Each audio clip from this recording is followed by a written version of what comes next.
దేశవ్యాప్తంగా రేపు సార్వత్రిక ఎన్నికలకు 4వ దశ పోలింగ్ జరగనుంది. 10 రాష్ట్రాలతో పాటు ఒక కేంద్రపాలిత ప్రాంతంలోని 96 ఎంపీ సీట్లకు ఎన్నికలు జరగనున్నాయి. ఉదయం 7 గంటల నుంచి 5 గంటల వరకు పోలింగ్ జరగనుంది.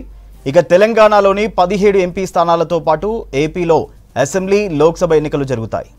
ఎండల ఎఫెక్ట్ కారణంగా పోలింగ్ సమయాన్ని సాయంత్రం 6 గంటల వరకు పొడిగించారు ఎన్నికల అధికారులు. ఇక 4వ దశలో ఏపీలోని 25 ఎంపీ స్థానాలకు పోలింగ్ జరగనుంది. యూపీలో 13, మహారాష్ట్రలో 11, బెంగాల్లో 8, మధ్యప్రదేశ్లో 8, బీహార్లో 5 స్థానాలకు ఎన్నికల నిర్వహణకు ఏర్పాట్లు చేశారు అధికారులు. ఒడిశా, జార్ఖండ్ రాష్ట్రాల్లో 4 స్థానాలు, జమ్మూ కాశ్మీర్లోని 1 స్థానానికి ఎలక్షన్ జరగనుంది. ఇక ఇప్పటికే చాలా ప్రాంతాల్లో ఈవీఎంల తరలింపు ప్రక్రియ చేపట్టారు ఎన్నికల అధికారులు. సాయంత్రంలోగా పోలింగ్ బూత్లకు ఈవీఎంలను తరలించనున్నారు. దేశవ్యాప్తంగా రేపు సార్వత్రిక ఎన్నికలకు 4వ దశ పోలింగ్ జరగనుంది. 10 రాష్ట్రాలతో పాటు ఒక కేంద్రపాలిత ప్రాంతంలోని 96 ఎంపీ సీట్లకు ఎన్నికలు జరగనున్నాయి.